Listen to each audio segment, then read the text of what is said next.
Hi everyone, thanks for joining me for Coffee and Card at Home. So today we are doing week 3 of the Coffee and Card sessions, which are using the Happy Hedgehogs bundle, and this is the card that we're making today. So we're not actually using the punch today, we're just going to use the stamp set on its own, and we're going to be doing a bit of colouring with watercolour pencils and some fussy cutting. So this is what we're going to do, and let's get a start. So first of all, I've got a piece of Balmy Blue cardstock, which is half of an A4 sheet, C6 size, and then I've scored it 10.5. And we're first of all going to do some stamping on the background. So we are using a light colour on the background just to kind of get a bit of pattern behind there. If I show you the original, you might see that there's a few sort of little details around there, and that is using the tree just for the details really of the leaves. So I've got a light blue here. I haven't got Balmy Blue ink, so I'm just using Pool Party, but you could use any light ink. And then I'm just going to stamp that on. And you can turn it around if you want to. I'm not really using the bottom of the stamp because I don't really want the trunk. I just want really kind of like the flowers and the leaves really. And the majority of it is going to be seen sort of on the edges, so don't worry too much, like if you've got, like me, you've got a space in the middle, because most of that's going to be covered over. And then what we're going to do next is we're going to start stamping on to our actual pieces of card. So I'm just going to pop that to the side. I'm going to bring in my paper trimmer.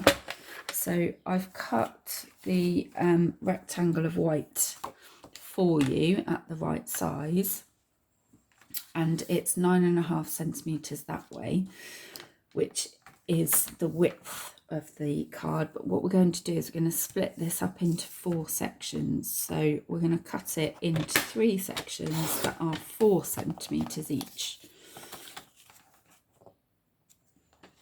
So the square is actually 12 centimeters by 9.5, and we've just cut that into our 3 sections. And then on each one we're going to stamp the grass across the bottom there. So I'm using a green, doesn't matter really what colour green. I'm using one of my favourite greens, which is Old Olive. But you can use whatever you've got to hand. And I'm just going to start stamping my grass along the bottom, and I'm trying to keep them fairly close together as I stamp them to make it look like sort of one continuous line. And I'm going to bring my next one down, do the same with that one.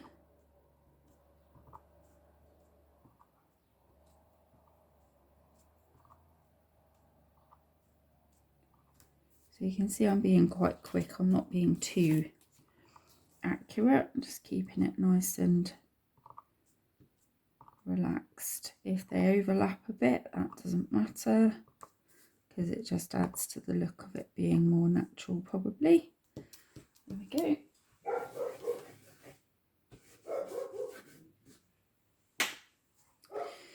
And then I'm going to take one of them and I'm just going to stamp my sentiment in the middle there. So I'm using the Finding a Friend is the best discovery of all. But you could use It's So Nice of You to Be So Nice.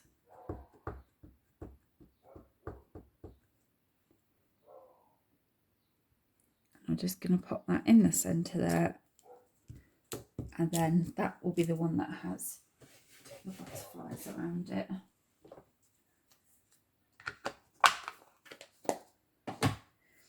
Okay, so I'm going to put those 3 bits to the side for now, and I'm going to bring in a scrap of white because I'm now going to stamp my images that I'm going to colour in. So I'm going to stamp quite a lot of the images from the set. I've got the toadstool,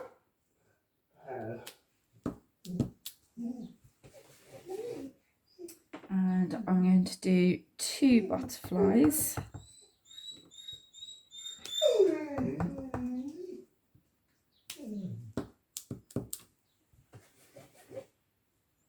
And the bird.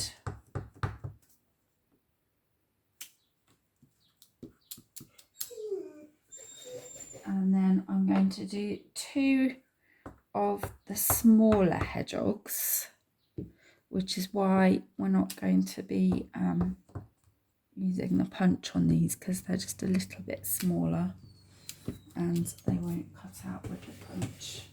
So we're just going to cut them by hand. And then I'm going to take my watercolour pencil. So I've got both sets here, set 1 and set 2.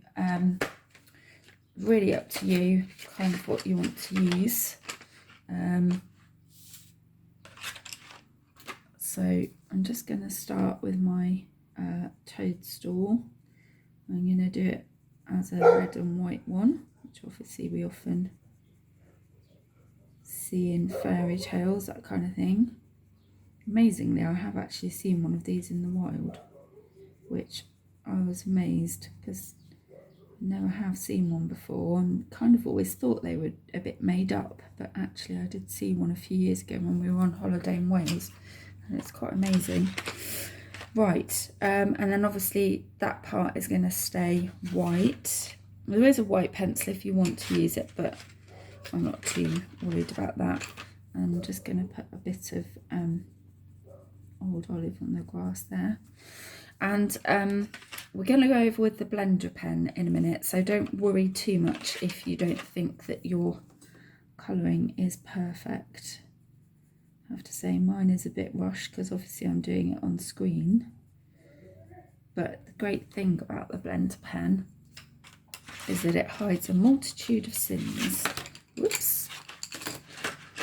So we can go in with the blender pen when we've finished and hide all of those little lines that you might not be so happy with on your colouring, and nobody will know, which is what I like about it.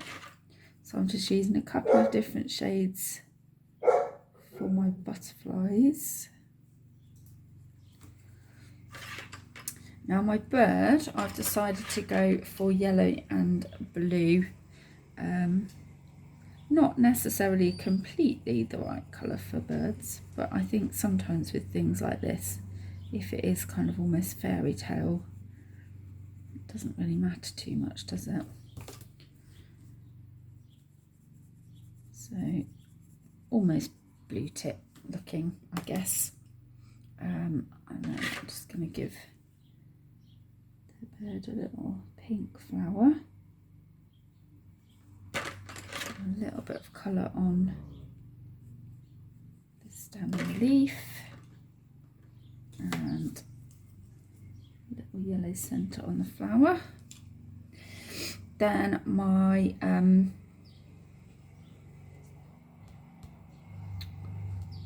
these forgotten hedgehogs, that's what they are, hedgehogs.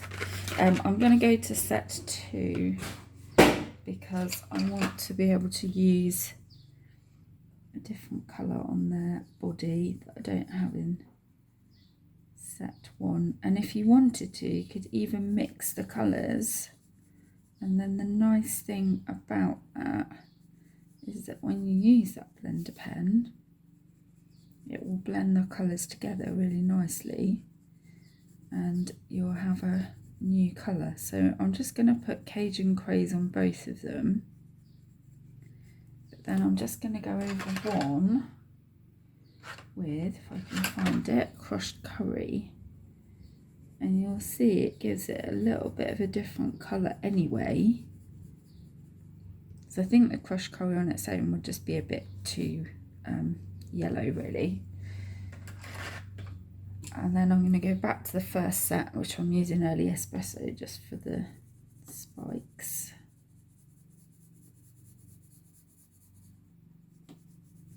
So you'll see that I've got kind of two slightly different coloured hedgehogs, which of course in real life would probably be quite a natural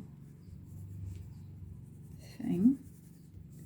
And you can see my colouring is not particularly neat. This is where the magic happens. So I'm going to grab a blender pen. And these are the ones that come in a pack of 3, the blender pens, and they're filled with alcohol. They have 2 tips on them, so you can use either end. The key to remember with these is to scrub them off on your grid paper in between, otherwise you will get the colour that you've just used transferred onto other colours that you don't want. So I'm starting off with my red on my toadstool, being careful not to get any of the colour on the white spots or the stalk if I can. Because now I'm changing to a different colour, I'm just going to scrub it off on my paper and then I can go to a new colour. So there's my green that I've just done. Again, scrub off because I'm changing colour. And I generally tend to start with my lighter colours first actually. So for my butterfly, doing the light green first, and then because, well, blue, sorry, not green, because the darker blue is darker, I don't actually need to scrub off so much with that one. Same with colouring the other butterfly.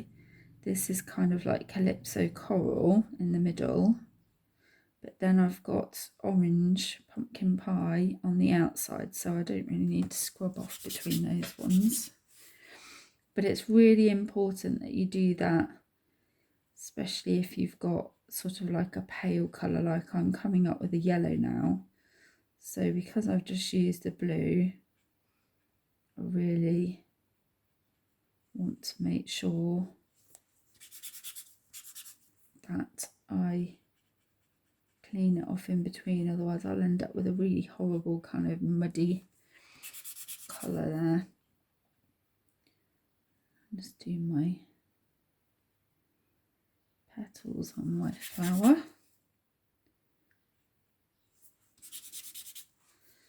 And then I'm going to do my hedgehog. So here is the interesting part. I just said to you, well, we've got 2 different colours together here.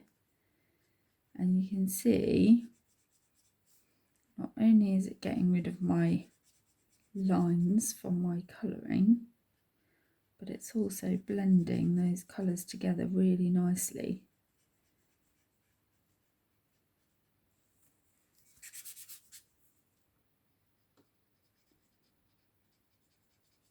So it is a little bit time consuming with the colouring, but if you know that your colouring isn't beautifully neat, or if you want to blend some colours together, then the blender pens are definitely worth a go. And if I'm not watercolouring with my watercolour pencils, I always do this now, just because it just makes my colouring in look so much neater. And if you've got any little white specks that you've forgotten to colour in, then obviously it will hide those too, which is even better. There we go. So apologies you had to sit and watch me colour all of those in, but hopefully you picked up a few little useful tips. And clear my desk. So now the bit that I know not everybody enjoys, the fussy cutting. So the thing to remember with fussy cutting is try not to worry about it, because if you worry about it, you're more likely to make an error. I'm going to start with the toadstool because that will be the driest. And as with all of our punches and our dies that leave a very small white edge around your image, that's what I'm doing when I cut out, so that you can still see the definition of the shape of the image. Because if you cut exactly on the line, sometimes you can't see that line that you've stamped, and it looks a bit untidy. So by leaving a white edge all around it,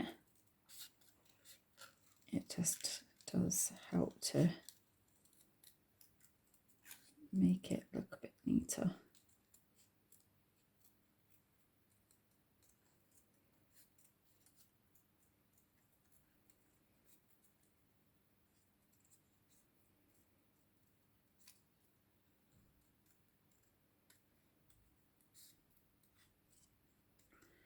So just try and also remember to keep your scissors as still as you can and turn the card, and that should hopefully help you to not have any rough edges.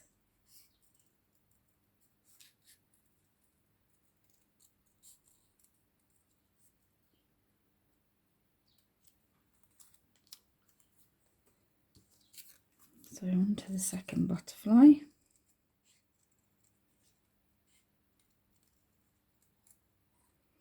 I don't mind fussy cutting things generally, but I know some people really hate it. So if you really didn't want to have to fussy cut the hedgehog, you could just do the larger hedgehog and then use the punch. I quite like the small one, he's quite cute.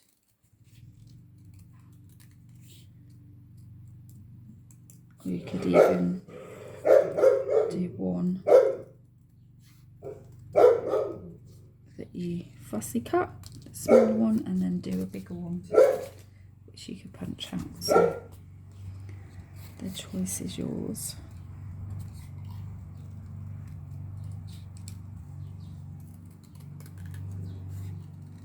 Apologies about all the noise today. It is a beautiful day today, but as you can imagine, lots of people are out cutting their lawns and they're in their gardens.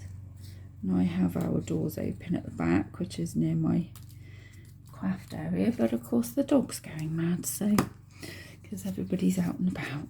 So apologies for the barking and the lawnmower noises and everything else. Right, so now they're cut out, I'm just going to move them to the side. We're going to start to assemble our card now.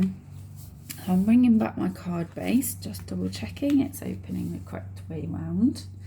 And then I'm just going to position my pieces on so that I know how far apart I want them to be.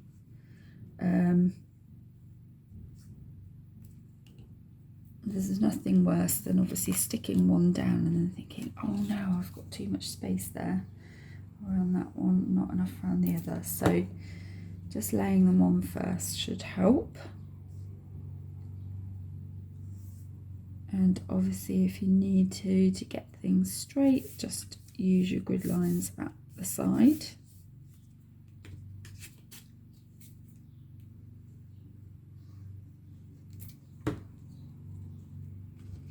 Take that one out of the way,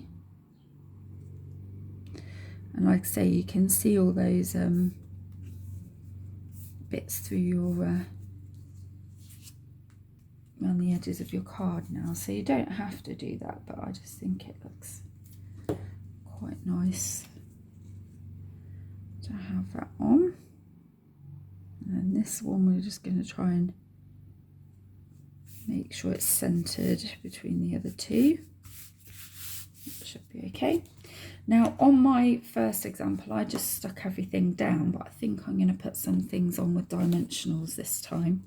So with my hedgehog, I did actually want them overlapping. You don't have to, you could have it so that they are following each other, but I think I'm going to stick that first one on, and then I'm going to stick the second one over the top, just with a couple of dimensionals, just to make him look like he is standing in the front there.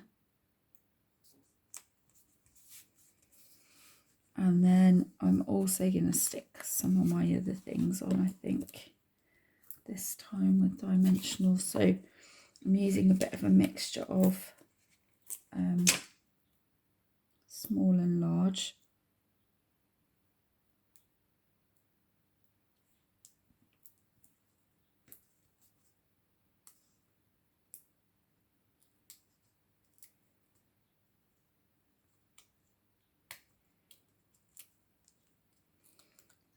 Toes all at the top, and then my bird.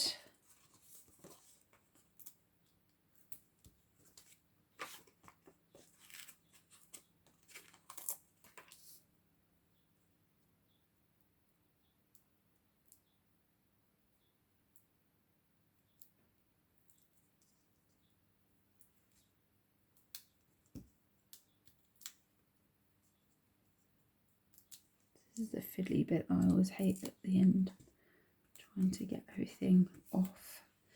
And then finally my butterflies.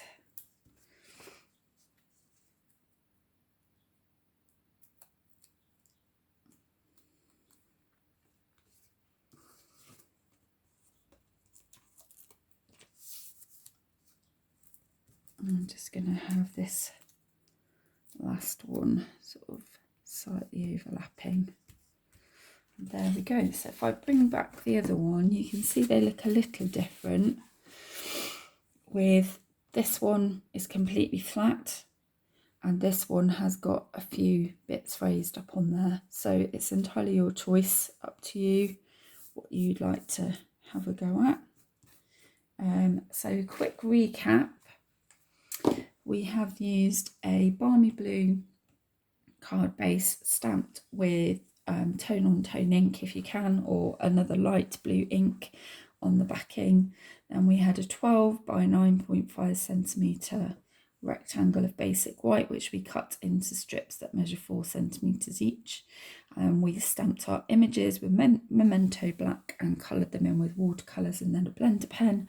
And then we have stuck everything down with Tombow and some dimensionals and mini dimensionals.